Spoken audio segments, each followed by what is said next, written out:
Have you ever felt that as a Muslim woman, there are not enough Islamic programs out there dedicated to just you? Have you ever had questions run through your mind about your role as a Muslim woman, your rights and responsibilities, or just general matters? Just Us Women is a program dedicated to you, the Muslim woman. Islam Life Radio has tailored Just Us Women to meet the needs of our Muslim sisters in order for them to gain authentic knowledge. Our host and teacher for this program, Ummu Maahir Ismaa'eel, will deliver and expand your minds on various topics related to women's fiqh, motivational talks, and how to be among the best women to earn Allah Azza wa Jal's pleasure in this life and the next, insha'Allah. So be sure to join us every Thursday at 7 p.m. Eastern Standard Time with Just Us Women, brought to you by IslamLifeRadio.com. Provocative. Education coming full circle. From the author of Muhammad's Role in Islam, 50 Concepts Brought by Muhammad, Holy Wars, Crusades, Jihad, Biography and Mission of Muhammad ibn Abdul Wahhab, is the host and author Jalal Abu al-Rub. Provocative challenges false perceptions and misconceptions about Islam, the Qur'an, Muhammad, and Islamic law. Not intimidated and unafraid to answer all questions about Islam according to Allah's book and Islam's messenger. Tune in to listen and or engage the host with hopes, doubts, criticism, or fears as we bring your Islamic education full circle by spreading the truth of what Allah has ordained on His creation. Provocative. Education coming full circle. Assalamu alaikum wa rahmatullahi wa barakatuhu. Are you experiencing a difficult situation? Going through stress, anxiety, confusion, or even depression? Perhaps something's troubling you and you don't know who to ask and where. Maybe you've done a sin and you don't know how to deal with it to make everything better and redeem yourself. You might even be wanting to consider marriage and have someone in mind, but don't know how to take the matter forward in a halal way. Are you looking for advice and guidance, which is also Islamically sound and authentic? If so, then your prayers have been answered. Islam Life Radio is now offering a free, confidential, anonymous, impartial, and non-judgmental counseling service based on the Qur'an and authentic Sunnah. Email us now at counseling@islamliferadio.com. إن الحمد لله نحمده ونستعينه ونستغفره ونعوذ بالله من شرور أنفسنا وسيئات أعمالنا من يهده الله فلا مضل له ومن يضلل فلا هادي له. Verily all praise are due to Allah Jalla wa Ala. We praise Him, seek His aid, and beg for His forgiveness. We seek refuge from the evil of our own souls and the bad consequences from our own deeds. Whomsoever that Allah Jalla wa Ala guides, no one can lead astray. And whomsoever that Allah Jalla wa Ala leads astray, absolutely no one can guide. Ashhadu an la ilaha illallah wahdahu la sharika lah wa ashhadu anna Muhammadin abduhu wa rasuluh sallallahu alayhi wa sallam. I bear witness that there is no true God except Allah alone without any partners. And I bear witness that Muhammad ibn Abdullah is his abd, meaning his servant and messenger sallallahu alayhi wa sallam. يا أيها الذين آمنوا اتقوا الله حق تقاته ولا تموتن إلا وأنتم مسلمون. All you who believe, be afraid of Allah as you should be afraid of Him, and do not die except in a state of Islam. يا أيها الناس اتقوا ربكم الذي خلقكم من نفس واحدة وخلق منها زوجها وبث منهما رجالا كثير ونساء واتقوا الله الذي تساءلون به والأرحام إن الله كان عليكم رقيبا. O mankind, be dutiful to your Rabb who created you from a single man, and from man he created a woman, and from both he created many men and many women. And fear Allah through whom you demand your mutual rights, and do not cut the relations of the womb, meaning your family, your kinship. For verily Allah is ever and all watcher over you. Ya ayyuhalladhina amanu taqullah wa qulu qawlan sadida. O you who believe, fear Allah and speak only appropriate words of truth. Yuslih lakum a'malakum wa yaghfir lakum dhunubakum wa man yuti' Allah wa rasulahu faqad faza fawzan 'azima. He will amend for you your deeds and forgive you your sins, and whoever obeys Allah and His Messenger has certainly attained a great attainment. أما بعد فإن أصدق الحديث كتاب الله وخير هدي محمد وشر أمور محدثاتها وكل محدثة بدعة وكل بدعة ضلالة وكل ضلالة في النار. So it proceeds that the most truthful of speech is that of Allah's book, meaning the Qur'an, and that the best of guidance is that of Muhammad sallallahu alaihi wasallam. The worst of the evils of affairs are the muhdathat, and those are the things that someone has made up and applied to this deen without precedence or evidence. And every muhdatha, made up thing applied to the deen, is a bid'ah, an innovation, and every bid'ah is a dalala, a misguidance, and every dalala is in the fire of hell. And we ask Allah for protection from that demise. Welcome back, my dear sisters. Again, we really appreciate you following Just Us Women as we present to you appropriate issues regarding women in Islam, and try to shed some light on what the Qur'an and Sunnah actually says about these issues. Now, I'm just very grateful that you have been following along with us in the past 4 weeks as we cover Fiqh of Zawaaj to the best of our ability, and we ask Allah's assistance in that matter. Ameen. So we are this week now covering the wedding night and the Waleemah. So again, we're covering this week, bi'idhnillah, and we ask Allah's assistance in it, the Waleemah and the wedding night. But before we get to that, I want to just recap just a few things from last week with the help of Allah. And one is that we discussed in the last segment, which would be segment 4, the khitbah or the engagement. And just want to just reiterate again, because this is a very serious issue for us in the West. This khitbah or engagement, again, is a promissory note to marry, and it should be kept to a relatively short period of time. And of course, it's agreed that, perhaps,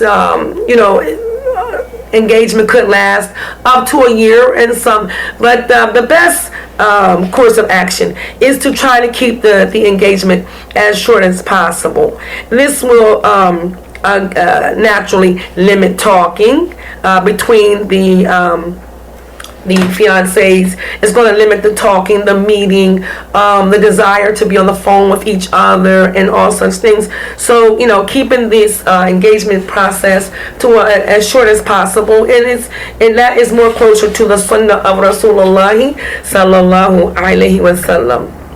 And in fact, the couple will, a lot of people say, well, what about getting to know each other and all such things? Well, one more time, once the contract is signed, then the couple has the opportunity to get to know each other as much as they like.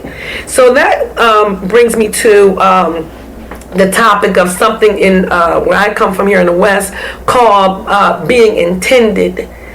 Being intended. So being intended is like the engagement process. However, this being intended is taken out of context from the actual engagement process in Qur'an and Sunnah. Being intended here, men tend to talk women into being able to be in their homes because we're intended. Now, he's in and out of her home. He's visiting freely with no third party. There's no wali, because most of the women here who are reverts, And again, I'm talking to mostly now the reverts. There's no wali, there's no dad who is the guardian. There's no one, overlooking the affairs from the aspect of Qur'an and Sunnah and what is legal in Qur'an and Sunnah.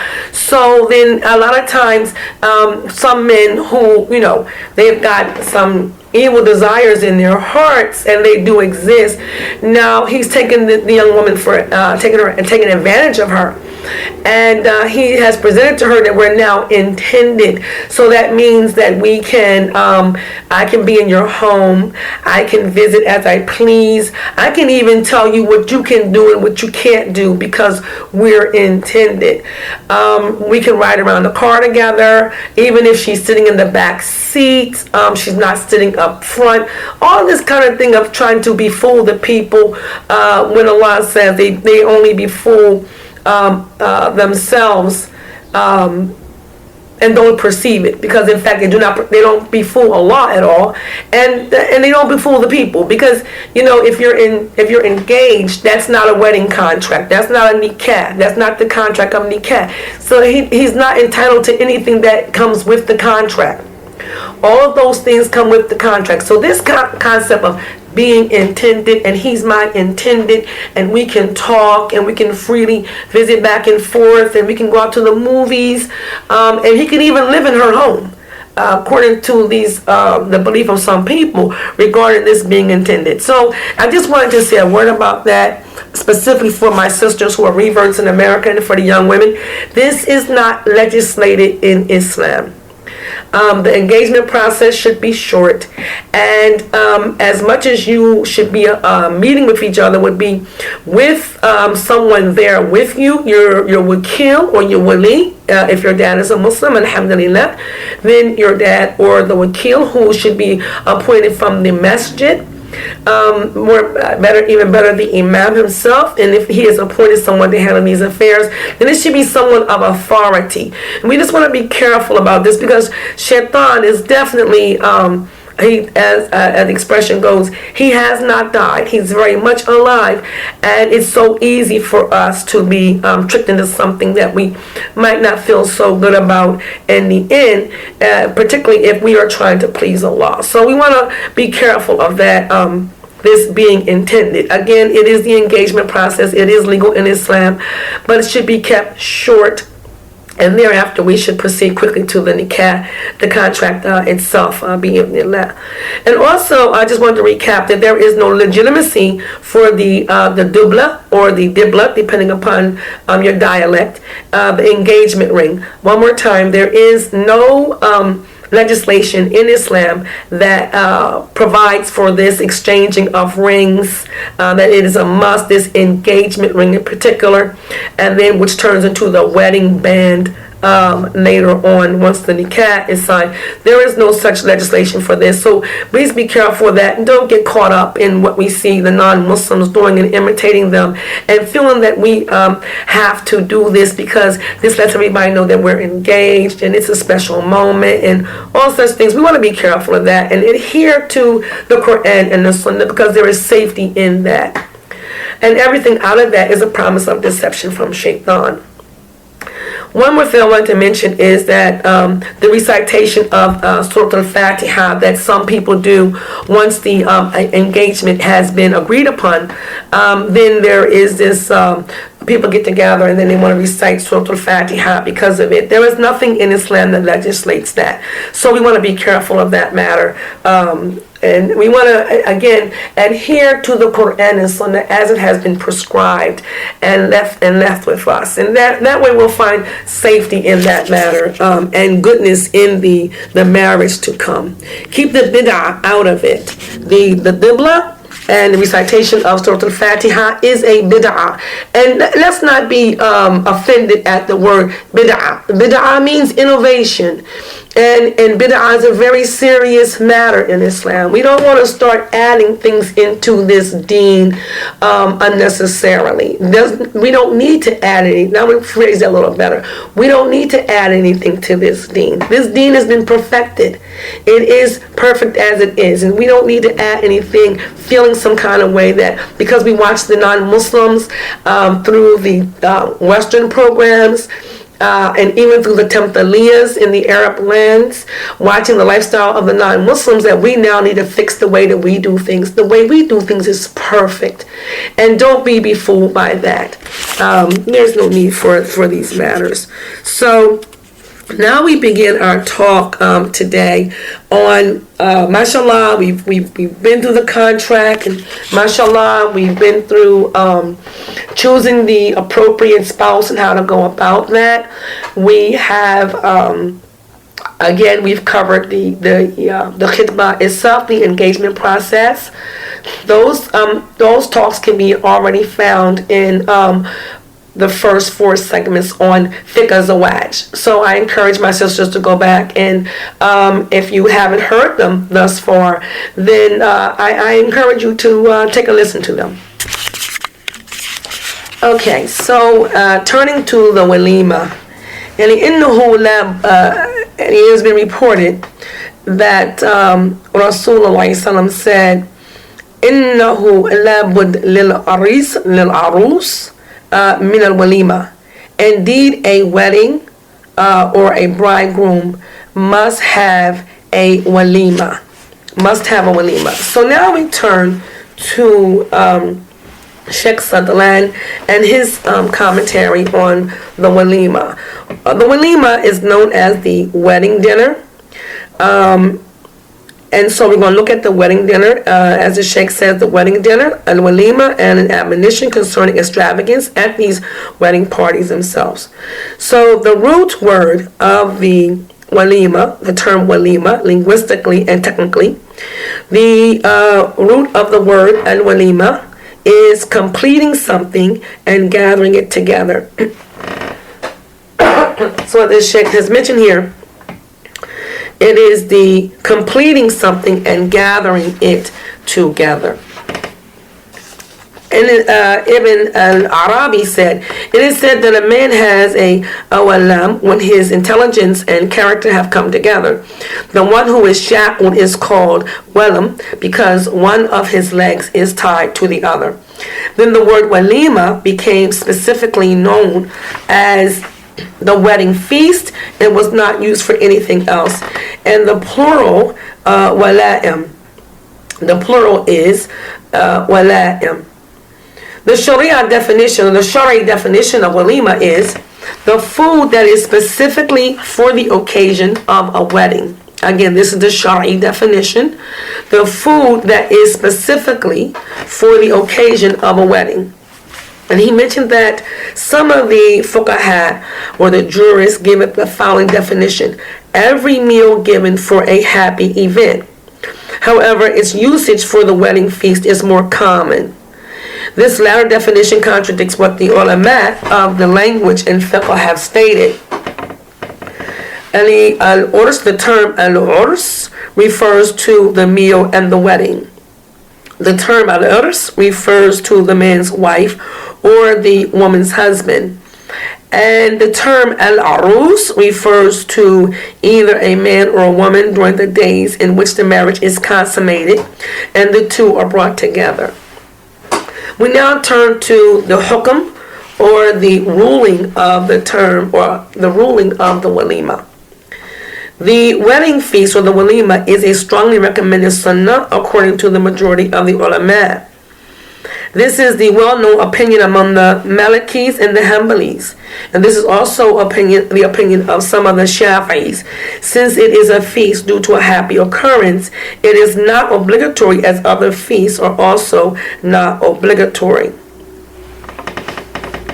There is a statement from Imam Malik, a clear text in Al-Umm by a Shafi'i, in the opinion of Al-Dhahari, that the wedding feast is obligatory. That the feast is obligatory. This opinion is based on the statement of An-Nabi sallallahu alaihi wasallam, "Awlim walau bishat." Make the wedding feast even if it's with just a sheep. Make the wedding feast even if it is with just a sheep. The apparent meaning of this command is that it is obligatory. So a narration from Abu al-Shaykh and At-Tabarani in Al-Awsat from the hadith of Abu Hurairah radiallahu anhu, that the Prophet alayhi salam said, the wedding feast is a rite or a haq and sunnah. That the wedding feast, the Waleemah, is a haq and sunnah. Or one who is invited to it but does not attend has disobeyed, meaning Allah and His Messenger.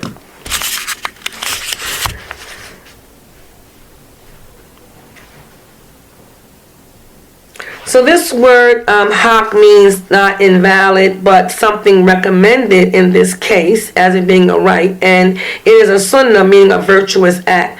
The meaning of haq here is not that it is obligatory. It is interpreted to mean preferred, since he ordered the person to have the dinner with the slaughtered sheep, while all agree that such is not obligatory. So the Sheikh mentioned that the weightier view is that it is a stress sunnah and a preferred act, but it is not obligatory. He also mentioned a statement from Al-Muwaqif Ibn Qudama, which is found in Al-Mughni. There is no difference of opinion that it is not obligatory. Again, this is from Ibn Qudama rahimahullah in Al-Mughni. There is no difference of opinion that it is not obligatory. What they mention, meaning the Shafi'is who say that it is obligatory, has no basis. So the report above is interpreted to imply recommendation. So again, the Waleemah from the Jumhur of the Ulama is that it is something that is pretty much recommended, that it is a sunnah and it is not obligatory. Now the timing of the Waleemah. Regarding the timing of the Waleemah, the early scholars differed over the timing of the Waleemah. Is it at the time of the marriage contract, right after the contract is concluded, when the marriage is consummated, right after the marriage is consummated, or is it from the time of contract until after consummation? So the Sheikh said, Imam al-Nawawi stated, the scholars have differed, and Qadi Iyad stated that the strongest opinion among the Malikis is that it is preferred after the consummation, while a group of them say it should be at the time of the contract. And Ibn Jundub mentions both the time of the contract and after the consummation. As-Suqi and As-Shafi'i rahimahullah ajma'in stated, what is narrated from the actions of the Prophet sallallahu alaihi wasallam is that it is after consummation. In the hadith of Anas, recorded by Al-Bukhari and others, it is clearly stated that it was after consummation, as it says, he became a newlywed with Zainab and he invited the people. Again, he became a newlywed with Zainab and he invited the people. This is what the Malikis base their view upon. The Hanbalis say that the sunnah is for it to be at the time of the marriage contract. The custom has become that it is done just prior to the consummation. So again, the custom has become that it is done just prior to the consummation. In Al-Insaf, it states, the preferred opinion is to say that the preferred time stretches from any time, from the time of the contract to the last days of being a newlywed, as there are authentic reports on that matter. Furthermore, the complete happiness comes after the consummation. The complete happiness comes after the consummation. And so he wanted to say that is the correct opinion. Allahu A'lam, and Allah knows best. Now, what is the amount of the Waleemah and what does it consist of? Based on what the Prophet sallallahu alaihi wasallam said to Abdurrahman ibn Auf, when he said, give a wedding feast even if it is just a sheep. Even if it is just a sheep. The scholars say that it is preferred for one who has the means to offer a feast no less than a sheep. However, it is confirmed that the Prophet ﷺ himself had a wedding feast for one of his wives with something less than a sheep. Imam al-Bukhari recorded from Safiya bint Shayba radiallahu anha, who said, the Prophet alayhi salam gave a wedding feast for one of his wives with just 2 mud of barley. With just 2 mud of barley. And this is equivalent to what a man with a normal size hand can scoop up with 2 hands cupped together, this mud. So that would be 2 scoops of barley. And Imam al-Bukhari also recorded that the Prophet ﷺ freed Safiya and married her, with her dowry being her freedom. He gave a wedding feast for her consisting of hays. And hays is a meal made up of dates mixed with dry yogurt, flour, or butter. That is how it is defined in Fath al-Bari. Al-Qadi Iyad stated, the scholars agree that there is no upper limit to what may be given as a wedding feast. The same is true for its minimum amount. Whatever is easy upon the person will suffice. The preferred feast is what is in accordance with the ability of the husband. Again, the preferred feast is what is in accordance with the ability of the husband. Now, as for its strength, it is 2 days long. It is 2 days long. The scholars of the ulama from the early predecessors differed over having it for more than 2 days. Some disliked it while others allowed it. And the issue of this ikhtilaf or differing depends on the person and the customs of the people. So while it is established that the Waleemah is the husband's obligation, it is permissible for other Muslims to help him in its cost or preparation. It has been mentioned a number of Muslims helped in Ali's preparing his Waleemah, radiallahu anhu. Similarly, Anas mentioned some more about the Prophet's marriage with Safiya, alayhi salam. And we can find it in the following. He said, while we were on our way from Khaybar to Medina, Sulaim prepared Safiya for the Prophet alayhi salam and presented her to him during the night. On the following morning, the Prophet alayhi salam had consummated his marriage. He said, after he had consummated his marriage, he said, "Man kana indu fasl zad falaji bihi." Whoever has an extra provision, then let him bring it to us. Whoever has any extra provision, then let him bring it to us. Leather sheets were laid down. Some men brought dates. Others bought butter. They made hays, as been mentioned already, from those items. And the people ate of the hays and drank from rainwater that gathered in basins next to them. Thus was the messenger's Waleemah, sallallahu alaihi wasallam. Now, who do we invite to the Waleemah? Who do we invite to the Waleemah? First of all, let's look at the invitation to attend this Waleemah. It is the practice in Islam for the husband to feed his family, companions, and neighbors during the Waleemah. He should also set aside a portion for the poor and indigent as a way of expressing thanks to Allah, being grateful to Allah, and recognizing Allah's bounty upon him. So again, he wants to look first to feed his family, companions, and the neighbors. And this is, our neighbors. Be careful of our neighbors and inviting them and to our joyous occasions. This and of course the Muslims, because this, mashallah, will bring about love in the community. So he should again also set aside a portion for the poor. The husband must also do his best to invite the pious and good people. He must do his best to invite the pious and good people. He should also not distinguish between the rich and the poor. The Prophet ﷺ has prohibited such a practice. And Abu Hurairah radiallahu anhu stated, the worst food is the food of the wedding feast, in which only the rich are invited and the poor are avoided. And whoever does not respond to the invitation has disobeyed Allah. Whoever does not respond to the invitation has disobeyed Allah and His Messenger.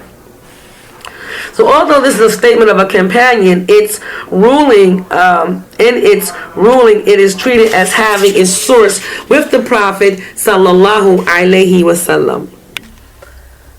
Now regarding this, Imam an-Nawawi stated in Sharh Sahih Muslim, this is stating what the people did after him, meaning the Prophet alayhi salam, of tending to the rich to their dinners and other events. They would invite them in particular and give them preference in having the best food and the best places to sit and so forth, as is the case in most dinners, and Allah alone is the one who can be resorted for help. And on this point, Ibn Mas'ud radiallahu anhu said, if only the rich are invited and the poor are left out, we have been ordered not to respond to such an invitation. So what we receive from this is that we are to invite the pious and the poor. And so we should give precedence to inviting those people with the best Islamic behaviors and manners to our Waleemah, and of course the poor. Now the ruling concerning answering the invitation for the one who is not fasting, for he who is not fasting. The scholars are agreed that it is sanctioned to answer the invitation to a Waleemah. Again, it is sanctioned or wajib to answer the invitation to a Waleemah. Some say that it is an individual obligation upon the person who was invited.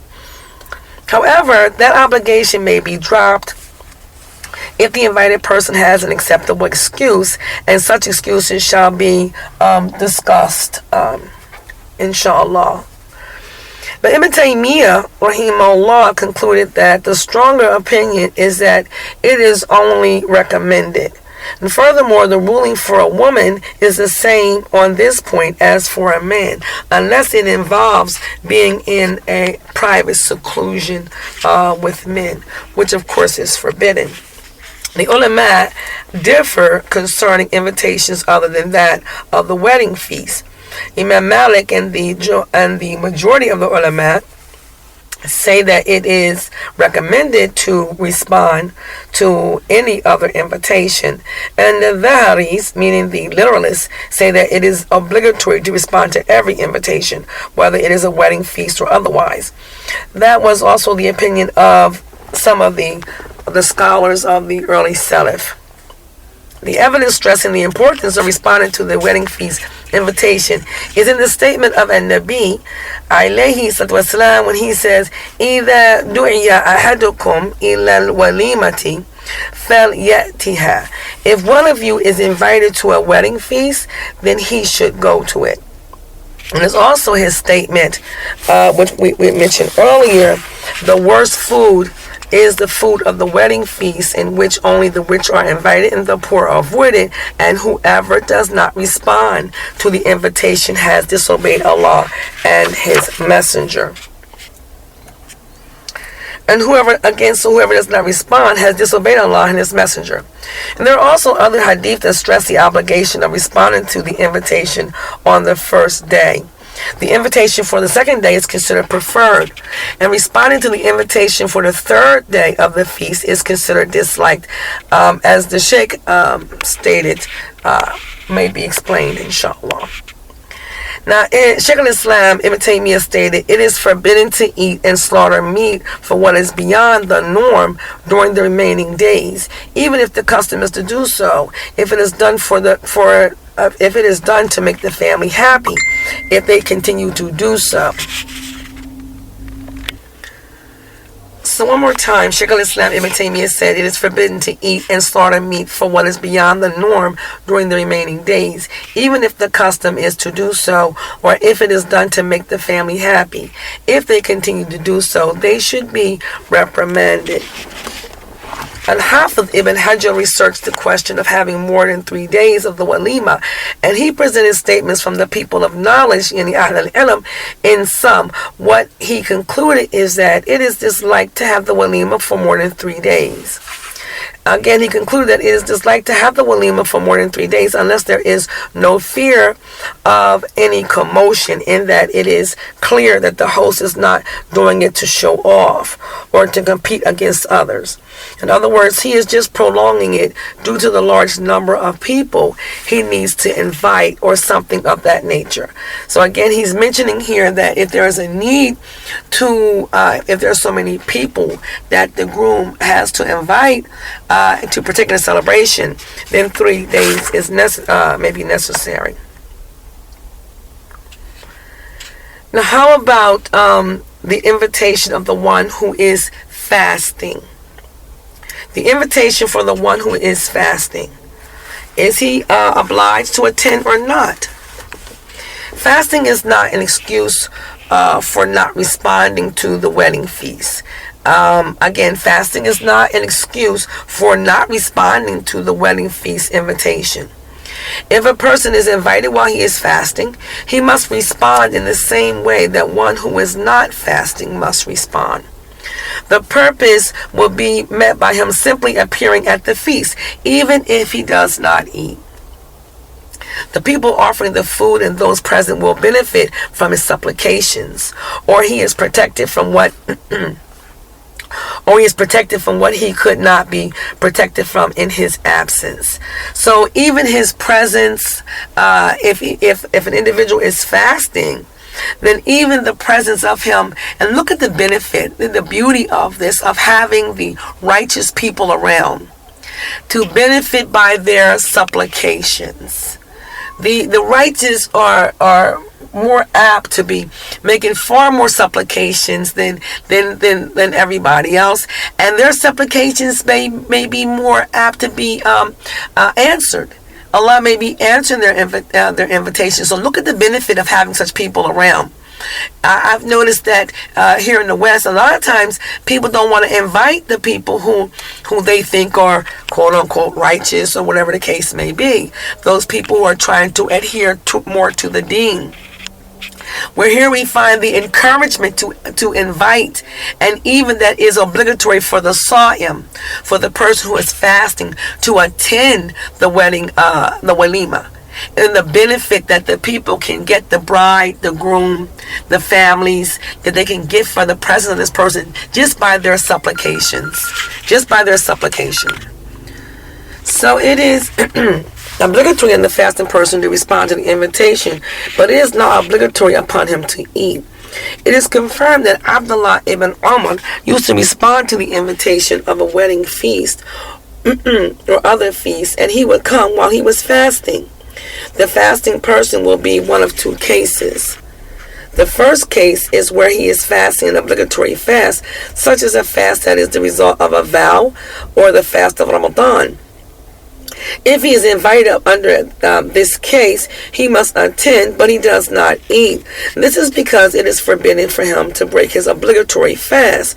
For Allah Ta'ala has stated, وَلَا تُبَطِلُوا أَعْمَالَكُمْ. Do not invalidate your deeds. It is preferred for the fasting person to inform the host so that they will know his excuse for not eating. Now, the second case that is mentioned is the person is performing a voluntary fast. And in this case, he must respond to the invitation, and it is permissible for him to break his fast or to not eat. However, if by not eating he will dishearten his host, it is best for him to break his fast and put his brother's heart at ease. Again, and put his brother's heart at ease and make him happy by his breaking his fast. If that is not the case, it is better to complete the fast than to break it. The Messenger of Allah alayhi salam saw a person separating himself from the people, and he explained that he was fasting. The Prophet ﷺ told him, your brother has invited you and exerted efforts on your behalf. Eat and then fast another day in his place if you wish. The one who is fasting in an obligatory fast must attend, and it is recommended for him to pray for the people and then leave. Again, the one who is fasting, and an obligatory fast must attend, and it is recommended for him, or her for that matter, to pray for the people and then leave. And this is based upon what Abu Hurairah narrated from the Messenger of Allah, alayhi salam, when he said, if one of you is invited, he must respond. If he were fasting, he should pray or invoke blessings upon the people. And if he were not fasting, then he should eat. Now, Imam an-Nawawi, rahimahullah, said that the scholars have stated that the meaning of this, the quote, he should pray, means that he should supplicate. That he should supplicate. And the meaning of the last word is he should eat. Again, he should eat. In fact, the separation of Abu Dawood, it states in the narration of Abu Dawood, it states that he should supplicate. He should supplicate. And again, that was from the narration of Abu Dawood, rahimahullah. It is not obligatory upon the person attending to actually eat, even if he or she were not fasting. The thing that he or she must do is to attend, and that is the act that there is a warning concerning not doing. However, if he or she does not eat, then the Prophet ﷺ said, whoever is invited should respond to the invitation. If he wishes, he may eat, and if he wishes, he may abstain.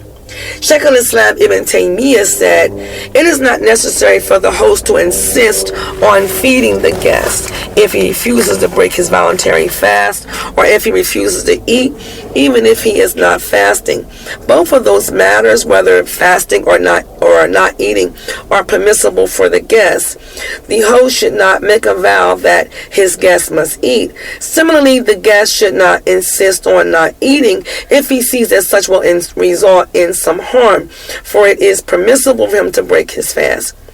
If his not doing something permissible will lead to something that should be avoided, he should then do that permissible thing.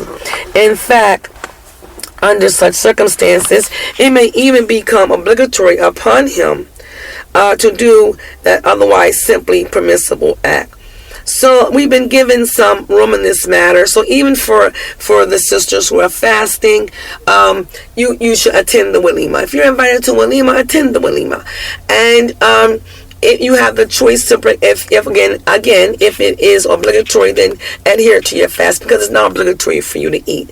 But if you are not adhering to an obligatory fast, like making up a day of Ramadan, then make your host at ease by enjoying the festivities along with everyone else.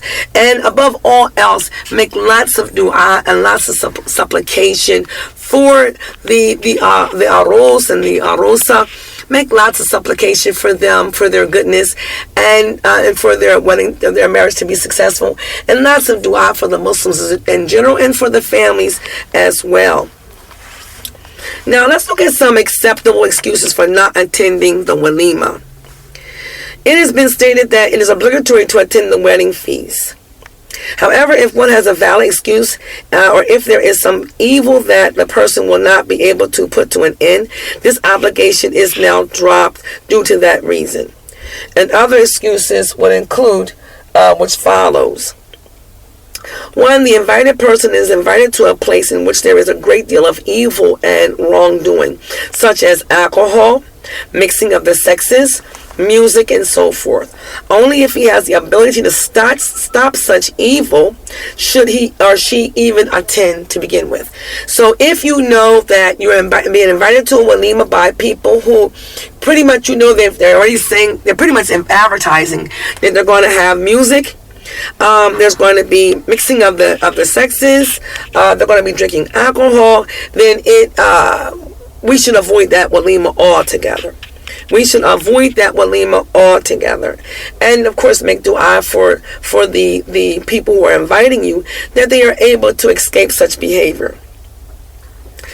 Now, if the invited person has a Sharia excuse for not attending, such as what excuses a person from attending the prayer in congregation in the masjid, namely rain or fear or illness, then it's not obligatory upon him or her to attend. So any excuse that will prevent us from attending the masjid serves as an excuse for not attending the Waleemah. If the invited person will be harmed with respect to his religion, such as when backbiting is taking place in such a gathering, then he or she is excused from attending. So we know that the people have a tendency, especially the women, and men are not excused from this either. Men do it as well. But we know that the women, we have a tendency to begin backbiting. And if you notice such people are prone to that kind of behavior, then perhaps you should excuse yourself from that. And if you get there and get to this Waleemah and you find that this is what's going on, then absolutely one should remove themselves from this kind of behavior. Protect oneself. And also, if the invitation is for only the rich, if we know that only the rich are being invited to the exclusion of the poor, then of course this Waleemah should also be avoided. And this has been mentioned earlier. So reiterating that if it's a Waleemah where the rich are being invited and the poor are not being invited, then this is a Waleemah that we want to avoid. If the person is invited to the third day of the Waleemah feast, then it has been mentioned that perhaps they should not attend, for such is considered as a day of showing off and acting for to be seen by the people. Again, the third day, by a lot of the scholars, is considered being used just to show off, unless it, of course, it is for a real reason. It has been mentioned that the groom has a lot of people to entertain and to invite, and so he doesn't want to miss everyone. So therefore, he felt a need to do a third day for the Waleemah. But if that's pretty much been taken care of, and we pretty much know that this is showing off and bragging, then this Waleemah should be, this third day should be avoided. Again, the third day, not the first or the second day, but the third day. Now, if we're being invited and we realize that the person is not careful about permissible or forbidden foods, or delves into doubtful matters, then this is an excuse to avoid this Waleemah. If we know that, and we do know some people who are not as careful about forbidden foods, and that would get into a whole argument about what is considered halal and what is not halal, the biha, and so forth. If you know that a person is carelessly buying meat from the supermarket, or just getting some non-Muslim to cater, and they did not get the people of the book's food, the people of the book meaning kosher foods being offered, or even some food from the Amish people. We know that they're the people of the book, and we're not trying to scrutinize the whole society, but we do know here in the West that we live amongst the people who are devil worshippers, people who worship all kinds of individuals. And so we know that in these slaughterhouses, we don't know who really is doing the slaughtering. And there's enough room for us here now. We've been blessed to have abilities now to get to places where we can buy the biha itself. There are a number of places where we can buy the biha. This is not a problem or an issue at all here anymore in America. I live in America, and so where we live here in the West, there are halal butchers everywhere. And if worse comes to worse, you can get kosher, or you can even get the food of the Amish and have that prepared. So, but for people who just don't even care, they don't even care about their food. They have no concern about their food or what they're eating.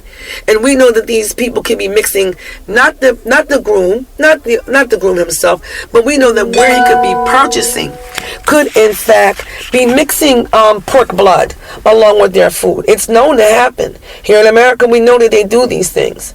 So we want to if we know that a person is not concerned whatsoever about where they get their food from, then let's just avoid the Waleemah altogether. Now, how about inviting the person who is from the non-Muslims of the Islamic State first, and it is disliked to respond to the invitation. It is disliked to respond to the invitation. This is because a goal. Now, this again is Islam. This is not our personal feelings. The overall objective of Islam. This again is because a goal is to belittle the non-Muslim citizens, to remain away from doubtful matters or what contains something forbidden. But if there is some benefit with respect to calling the non-Muslim to Islam, then he or she may attend this Waleemah. Now let's keep that in mind. No one wants to necessarily living in the West. You want to start trouble with non-Muslims or anything like that. No one wants to start trouble with non-Muslims, but we want to raise up Islam. We want to raise up Islam in its rightful place. So we're going to raise up Islam and not raise up the making importance of non-Muslims and making them more important than the Muslims. We're going to raise up Islam. Let's keep that in mind when it comes to any activities that we may be attending. And let me just throw in here real quickly about attending interfaith agendas, interfaith meetings, interfaith dinners. The interfaith agenda is not to preserve anyone's religion in particular. Interfaith seeks to demolish all religion and all worship of Allah. So we're going to be careful of attending these interfaith parties, luncheons, and so forth. If we're going to call people to Islam, we call people to Islam. We don't have to go and cover Islam, denounce Islam, be careful what we say because we don't want to offend anybody. All these things. Beware of interfaith activities. Just be aware of them altogether. And how about for their Eids, inviting non-Muslims to our Eids? We have no reason to invite non-Muslims to our Eids to come and see how we perform our Eids and all such things. This is not the place for this. If you want to invite non-Muslims to events and so forth, then set up something particular for them to attend. But our activities, where our women are going to be, we don't need people running around taking pictures of our women in unflattering poses and all such things because they don't understand our culture. So, or our way. More importantly, they don't understand the etiquettes of Islam. Not culture, let me correct that. They don't understand the etiquettes of Islam. So it's best that there's a time and place for everything. Our waleemas and feast and all such things should be for the Muslims. Should be for the Muslims. And the Muslims first and foremost.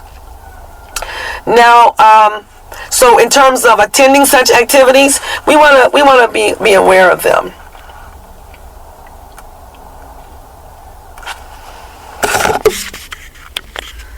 So I want to take a couple of more of these, inshallah. If a person is invited to a funeral feast, then it is disliked to attend. So we should be careful of answering the invitation to, I forget what they're called here in the West, but where they made food specifically regarding this, attached to this funeral, then this should be avoided altogether. And according to Ibn Taymiyyah, a person should not greet, nor accept the invitation of a person who does not pray.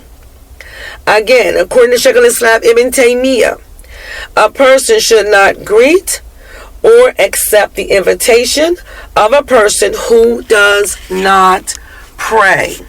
Who does not pray. We want to be careful of this. A person who is not offering the 5 daily salah is not Muslim. Is not Muslim. So a person gives the salams all day. That doesn't make you a Muslim. The difference between the Muslim and the disbeliever, the difference between the Muslim and the non-Muslim is salah. This is what makes us Muslim. So be careful of offering the invitations or even greeting people who don't pray. However, there is some aspects of this in terms of returning the greeting, the obligation of returning the greeting, but that could be discussed at another time.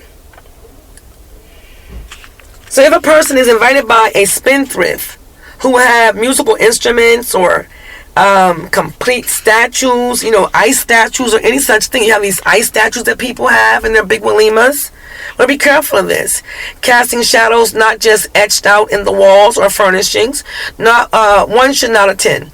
And this is because pictures or statues of animals are forbidden by the consensus of the ulama if they cast a shadow, as opposed to partial figures, which are missing parts of the animal that would be needed for it to live, as opposed to sketches that do not cast a shadow, which are found in the paper or walls.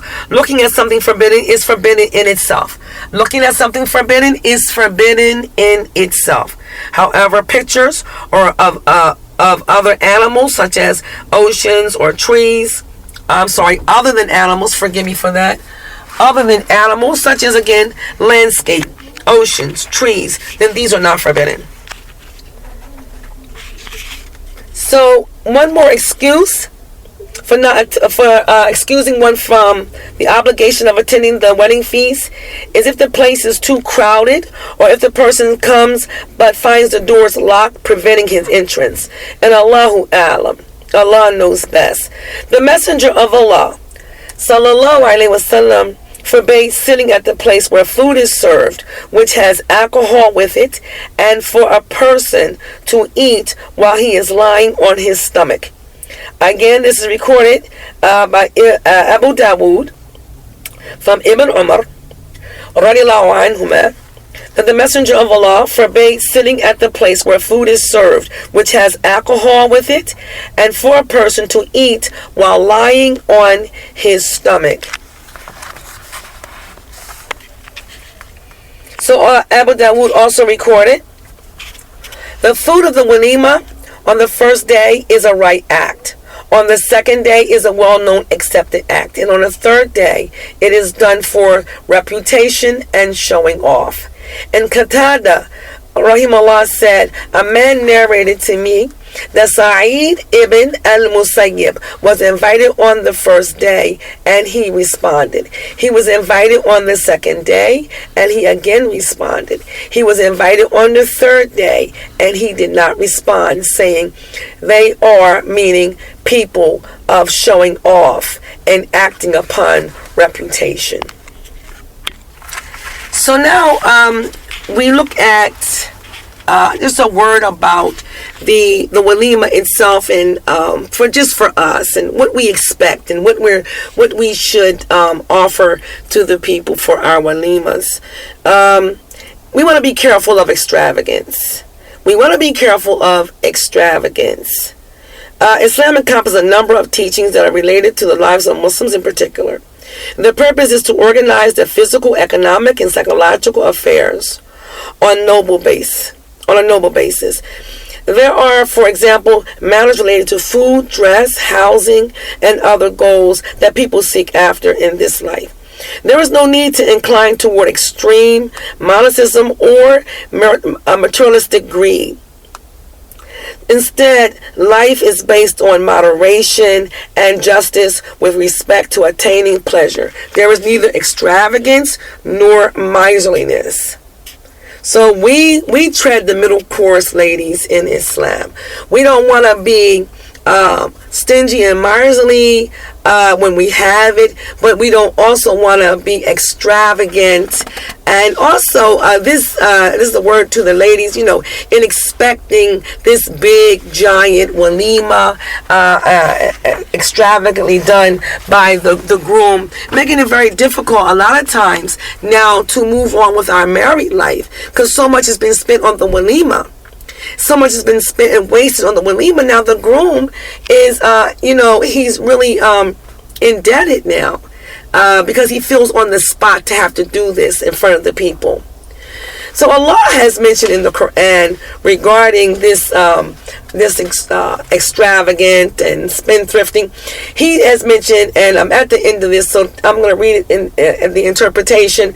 And those who, when they spend, are neither extravagant nor niggardly, but hold a medium between those extremes. And this is found in Surah Al-Furqan.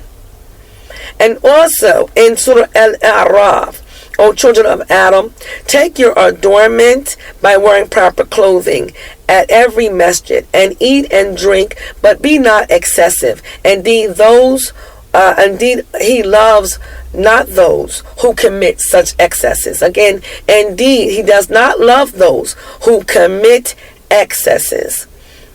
The Prophet ﷺ, it was mentioned that he said, eat and drink and give in charity, but without lavishness,